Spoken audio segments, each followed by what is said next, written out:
Hello everyone. Today we will be discussing on minimization of DFA using first post, last post and follow post. ये पूरा process हम लोग 4 steps में divide करेंगे, जो कि है पहला क्रिएशन ऑफ सिंटैक्स ट्री, दूसरा फर्स्ट पोस्ट लास्ट पोस्ट कैसे निकालते हैं, तीसरा इवैल्यूएशन ऑफ फॉलो पोस्ट और चौथा ट्रांजिशन टेबल क्रिएशन और DFA मिनिमाइजेशन. तो हम लोग एक एक करके देखेंगे और बहुत जल्दी we will be covering all the concept. So let's move on to the first step, syntax tree creation. तो हम लोग आते हैं अपने पहले स्टेप पे, जो कि है सिंटैक्स ट्री क्रिएशन. अब सिंटैक्स ट्री क्या होता है? सिंटैक्स ट्री में हम लोग किसी भी रेगुलर एक्सप्रेशन को ट्री फॉर्म में रिप्रेजेंट करते हैं, जिसमें कि सारे अल्फाबेट्स जो होंगे वो लीफ नोड्स पे होंगे और जितने भी ऑपरेटर्स हैं वो सारे नॉन लीफ नोड्स पे होंगे. कैसे आप दिखाते हैं? जैसे कि यहाँ एक एक्सप्रेशन दिया हुआ है, इसका सिंटैक्स ट्री बनाना है, तो सबसे पहले हम लोग क्या करेंगे, इसके एंड में हैश सिंबल से ऑगमेंट कर देंगे. अब देखना है, अब सिर्फ हमें पहचानना है कि कॉन्कैटिनेशन सिंबल कहाँ है और क्लोजर सिंबल कहाँ है. तो क्लोजर यहाँ है, तो यहाँ कॉन्कैटिनेशन होगा, ये सारी जगह कॉन्कैटिनेशन सिंबल होगा.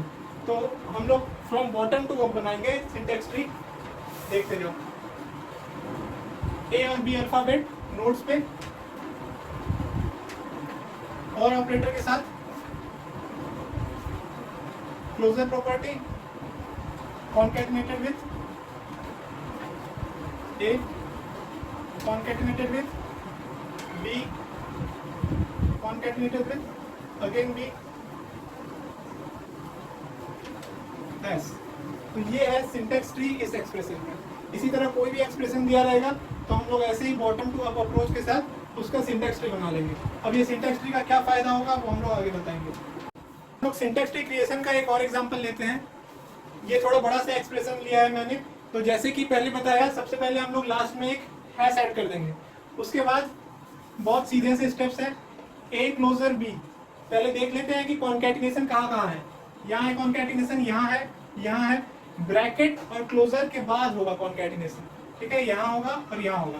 तो फ्रॉम बॉटम टू टॉप हम लोग जाएंगे. सबसे पहले ए क्लोजर, तो closure symbol A, concatenation with B closure, concatenation को डॉट से रिप्रेजेंट किए, closure symbol B, concatenation with A, concatenated with A, concatenated with A और बी क्लोजर. तो यहाँ देखिएगा, सबसे पहले क्लोजर है तो क्लोजर लिखे, फिर ब्रैकेट के अंदर आए, फिर और है तो और लिखे, और उसके बाद ए बी है, ए बी, उसके बाद फिर कॉन्कैटिनेटेड विथ बी क्लोजर. तो यहाँ पे क्लोजर ऑफ बी, फिर कॉन्कैटिनेटेड विथ ए और लास्ट में हैश. तो ये है इस एक्सप्रेशन का सिंटैक्स ट्री. तो होप सो कि अब सिंटैक्स ट्री बनाना तो समझ आ गया होगा. अब हम लोग आगे बढ़ेंगे. इस सिंटैक्स ट्री में हर एलिमेंट, हर अल्फाबेट और हर वेरिएबल का फर्स्ट पोजीशन और लास्ट पोजीशन निकालेंगे. सिंटैक्स ट्री के बाद अब हम लोग देखेंगे फर्स्ट पोजीशन और लास्ट पोजीशन निकालना. तो उसके लिए 4 बहुत आसान से रूल्स हैं, वो मैं अभी आपको बताऊंगा. मगर उससे पहले एक छोटा सा टर्म होता है नलेबल. नलेबल कंसेप्ट क्या है कि किसी भी टर्म को अगर हम लोग रिड्यूस या रिमूव कर सकें तो उसको नलेबल बोलते हैं. जैसे कि ये पूरा सेगमेंट नलेबल है. क्यों? क्योंकि यहाँ क्लोजर साइन है. क्लोजर साइन क्या करता है? क्लोजर साइन में सारे कुछ सब कुछ होता है, यानी कि नल वैल्यू भी होता है. तो ये पूरा सेगमेंट नलेबल है. और ये अगर ऐसा रहता कुछ, तो ये ए और बी नलेबल नहीं है. मगर अगर यहाँ ऐसा कर देंगे तो ये स्टार ए सेगमेंट नलेबल है और ये बी सेगमेंट नलेबल नहीं है. तो नलेबल कंसेप्ट इंट्यूशन से भी आप समझ जाओगे. तो आगे बढ़ते हैं. अब जल्दी से 4 रूल्स देख लेते हैं क्या है फर्स्ट पोजीशन और लास्ट पोजीशन निकालने का. तो हम लोगों को सिंटैक्स ट्री में 4 तरह के ब्रांचेस दिख सकते हैं. पहला इस तरह का डायरेक्ट लीफ नोड अटैच है.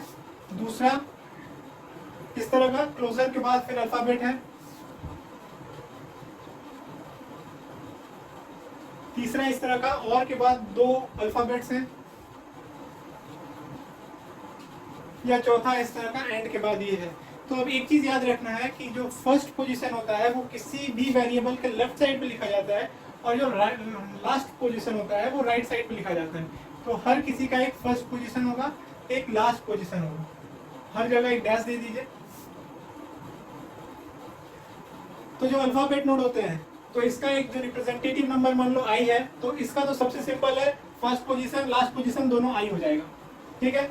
अब अगर क्लोजर के साथ अटैच्ड है तो इस वेरिएबल के लिए फर्स्ट पोजीशन आई, अगर इसका रिप्रेजेंटेटिव नंबर आई है तो, और स्टार का कुछ नहीं, सेम ऊपर डुप्लीकेट कर देंगे हम लोग। इसका भी फर्स्ट पोजीशन आई, इसका लास्ट पोजीशन आई।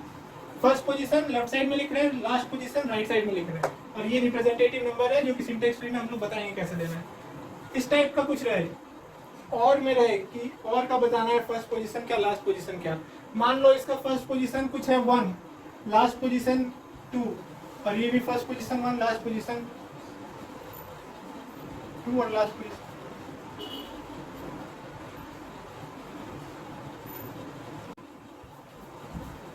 तो इन दोनों का तो समझ में आ गया, ये बहुत सिंपल था। अब इस टाइप के स्ट्रक्चर में क्या करते हैं, मान लो और के साथ C1 C2 ये दो लीफ नोड अटैच्ड है, तो और का अगर हम लोग बात करें फर्स्ट पोजीशन क्या होगा लास्ट पोजीशन क्या होगा, तो इसका जो फर्स्ट पोजीशन होगा वो first position of C1 union first position of C2 होगा, और इसका लास्ट पोजीशन क्या होगा, last position of C1 union last position of C2।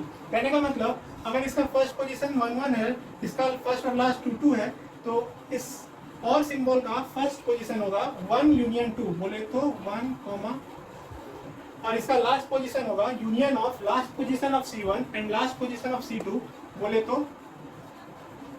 ठीक है, तो यहाँ तक तो बहुत सिंपल है, सिर्फ और दिखे तो हम लोगों को यूनियन कर देना है फर्स्ट पोजीशन का इनके चाइल्ड नोड्स के साथ। अब ये वाला थोड़ा सा ट्रिकी है, ट्रिकी इसलिए है क्योंकि अगर हम लोग इस कॉन्कैटिनेशन ऑपरेटर का फर्स्ट पोजीशन का बात करें तो इसमें चेक करना पड़ता है कि अगर इसका लेफ्ट चाइल्ड फर्स्ट पोजीशन के लिए लेफ्ट चाइल्ड देखेंगे, लास्ट पोजीशन के लिए राइट चाइल्ड देखेंगे, तो फर्स्ट पोजीशन का क्या कंडीशन है यहाँ लिख देता हूँ, समझ आएगा। अगर इसका left child C1, if C1 is nullable, nullable कैसे चेक करते हैं कि उसको हम लोग रिमूव कर पा रहे हैं कि नहीं, क्लोजर को हम लोग जब एग्जांपल लेंगे तो क्लियर हो जाएगा। अगर C1 नलेबल है तो first position of dot operator will be equal to first position of C1 union first position of C2। अगर नहीं है नलेबल तो फिर कुछ नहीं, first position of concatenation is equal to first position of C1। अगर C1 नलेबल रहता है तो फिर इसका फर्स्ट पोजीशन इसके यूनियन से होगा। जैसे मान लो इसका 1 है फर्स्ट और लास्ट और इसका 2 है, तो फिर अगर ये नलेबल है मान लो, तो फिर इसका फर्स्ट पोजीशन इन दोनों का यूनियन हो जाएगा 1 2 हो जाएगा। और अगर C1 नलेबल नहीं है तो इसका फर्स्ट पोजीशन कुछ नहीं, सेम C1 का जो है 1 हो जाएगा।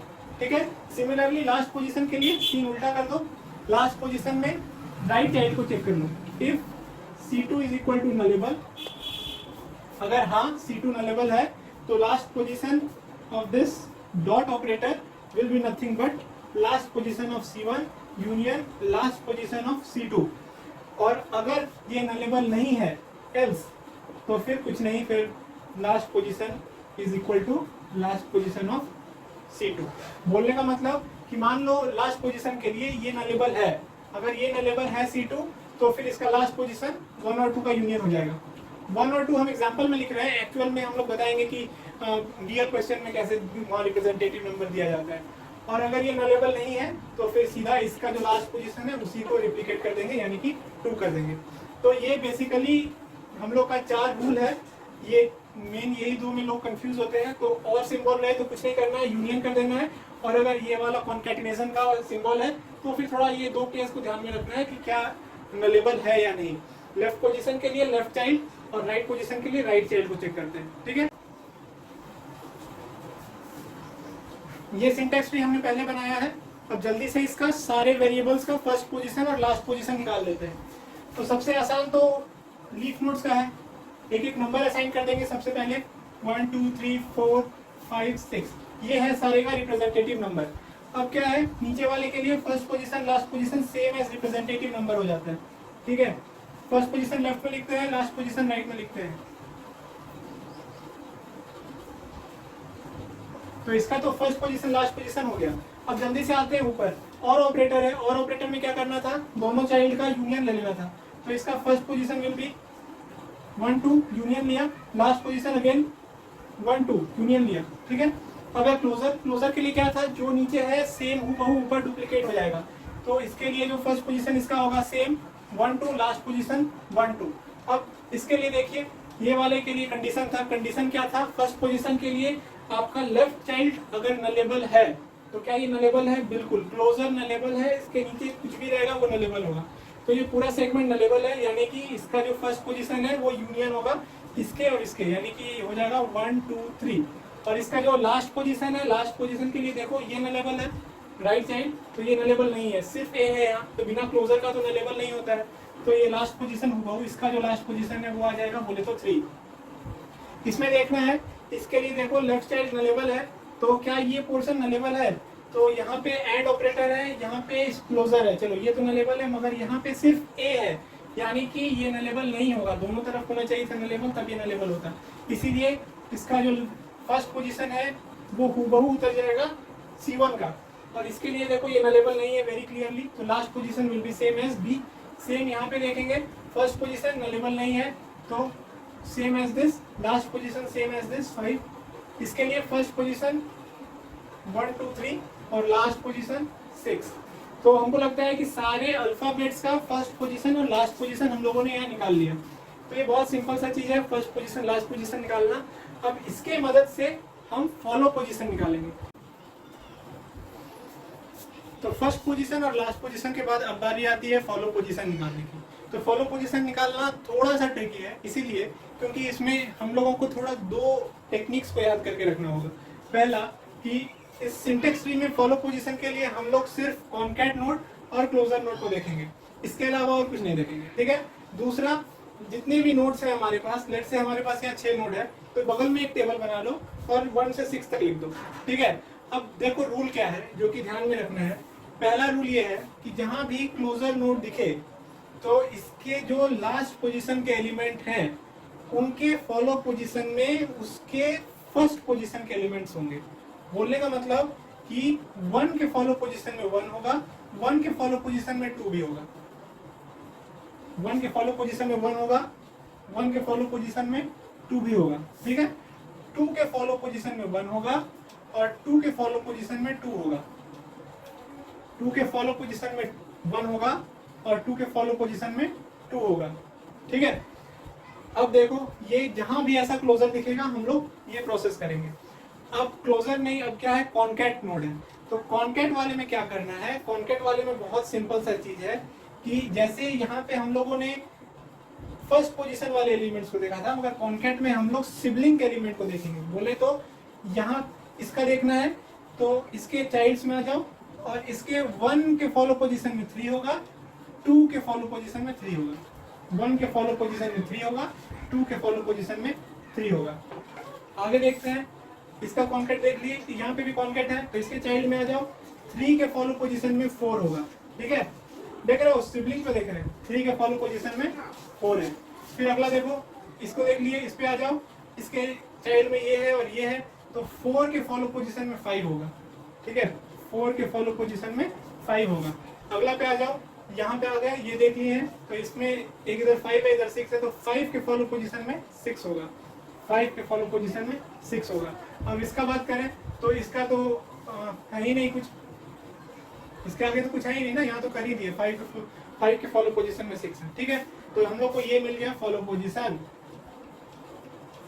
Of 1 1 2 3, follow position of 2, follow position of 3, ऐसे करके हम लोगों को फॉलो पोजीशन मिल गया।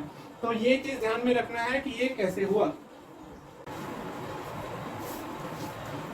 फॉलो पोजीशन निकालने के बाद अब हम लोग आखिरी और फाइनल स्टेप पे आते हैं, जो कि है ट्रांजिशन टेबल बनाना। अब ट्रांजिशन टेबल कैसे बनाएंगे, तो सबसे पहले हम लोग रूट नोड क्या है, ये है रूट नोड 6, इसको हम लोग ए मान लेंगे, इसके फर्स्ट पोजीशन को ए मान लेंगे। कहने का मतलब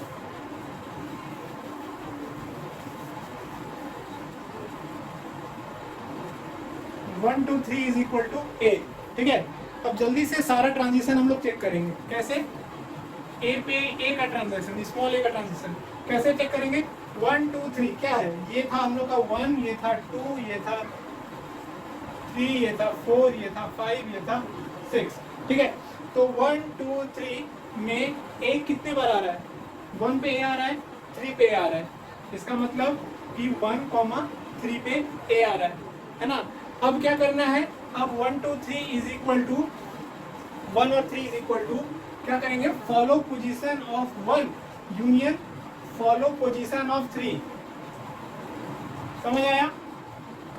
ए 1 2 3 था, 1 2 3 में ए कहाँ आ रहा था, 1 पे आ रहा था, 3 पे आ रहा था, तो follow position of 1 union follow position of 3 बोले तो 1 2 3 4। अब 1 2 3 4 एक नया स्टेट हो गया, तो इसको नाम दे देते हैं हम लोग बी। ठीक है, ये याद रखना है बी।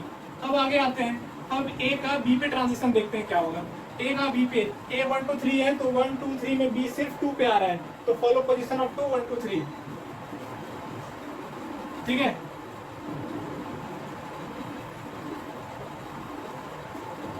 तो 1 2 3 ये क्या है, ये वापस से कुछ नहीं, ये ए स्टेट ही है। ठीक है, अब हम लोग बी का देखते हैं, बी कॉमा ए ट्रांजिशन कहाँ जाएगा, बी क्या है हम लोग का, बी है 1 2 3 4, तो 1 2 3 4 में ए कहाँ है, 1 और 3 पर ही है, तो सीधा सा बात है इसका ट्रांजिशन कहाँ लीड करेगा, union of follow position of 1 और फॉलो पोजीशन ऑफ 3, यानी कि 1 2 3 4, यानी कि किस स्टेट में ले गया हम लोग को, 1 2 3 4 नया स्टेट था बी का, बी पे ले गया। चलो ठीक है, अब आते हैं B comma B, B comma B कहाँ ले जाएगा, बी क्या है 1 2 3 4 बी है, इसमें बी आ रहा है 2 और 4 पे, तो बी आ रहा है 2 और 4 पे, तो follow position of 2 union follow position of 4, यानी कि 1 2 3 5, तो ये नया स्टेट बन गया हम लोग का 1 2 3 5, इसको नाम दे दो सी। ठीक है, ये नया स्टेट बना है तो इसका नाम दे दिया हम लोग सी। अब सी का ए पे देख लो जल्दी से, 1 2 3 5 1 2 3 5, तो सी कहाँ आया, 1 और 3 पे आया, सी आया 1 और 3 पे, तो follow position of 1 union follow position of 3, यानी कि 1 2 3 4,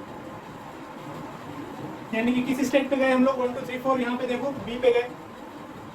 इसी तरह सी को जब बी आएगा तब कहाँ जाएंगे, सी क्या है हम लोग का 1 2 3 5 है, तो 1 2 3 5, बी कहाँ आया, 2 पे आया, 4 पे, अरे 4 तो नहीं है, और 5 पे आया है ना, 1 2 3 5, हाँ 2 और 5 पे आया, तो 2 5 का फॉलो पोजीशन 2 1 2 3 और 5 का 6,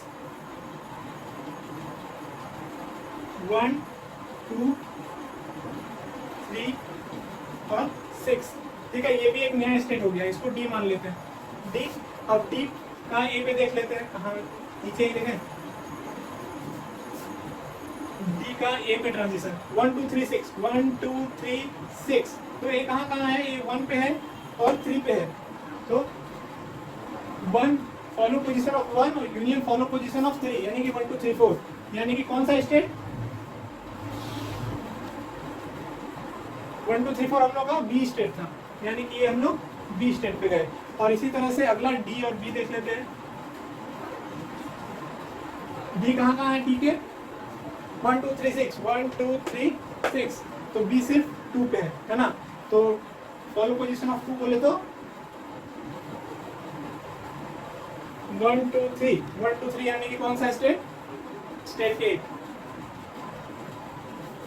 ठीक है, यहाँ तक समझ आया। अब इसका ट्रांजिशन टेबल बनाएंगे, तो हम लोगों ने ये निकाला, इससे हम लोग ट्रांजिशन टेबल कंस्ट्रक्ट करेंगे। तो ये हम लोग के पास एक्सप्रेशन दिया हुआ था, हम लोग इसका सिंटेक्स ट्री बनाए, first position last position follow position निकाले, फिर ये पूरा प्रोसेस करने के बाद अब जाके हम लोग ट्रांजिशन टेबल बना सकते हैं। तो ट्रांजिशन टेबल मतलब कितने स्टेट्स हैं हमारे पास, ए है, बी है, सी है, डी भी है। ए और बी पे ट्रांजिशन हो रहा है, तो ए पे कहाँ जा रहे हैं, देखो ए और ए पे हम लोग जा रहे हैं बी पे, ए बी पे जा रहा है वापस से ए पे, बी ए पे जा रहा है बी पे, बी बी पे सी दे रहा है, सी पे जब ए आ रहा है तो बी पे जा रहा है, सी पे जब बी आ रहा है तो डी पे जा रहा है, डी पे जब ए आ रहा है तो बी पे जा रहा है, और डी पे जब बी आ रहा है तो ए पे जा रहा है। तो ये है हमारा पूरा प्रोसेस, ये बन गया आपका मिनिमाइज डीएफए का। अब देखो एक और बात, ये जो डी है ये हम लोग का फाइनल स्टेट होगा। कैसे डी फाइनल स्टेट होगा, तो डी में देखो 1 2 3 6 है, तो ये 6 क्या था याद है, हम लोग का नोड का रिप्रेजेंटेटिव नंबर 6 था, सॉरी ये हैश का। तो ये हैश हम लोग उस समय बोले थे कि लास्ट नोड रिप्रेजेंट करने में काम आएगा, फाइनल स्टेट बताने में काम आएगा। तो यहाँ से हैश का रोल आता है कि ये 6 है, यानी कि जो डी है ये डी होगा हम लोग का फाइनल स्टेट और ये है हम लोग का डीएफए। अब चाहो तो इसको कंस्ट्रक्ट कर सकते हो वापस से सारा ट्रांजिशन दिखा के।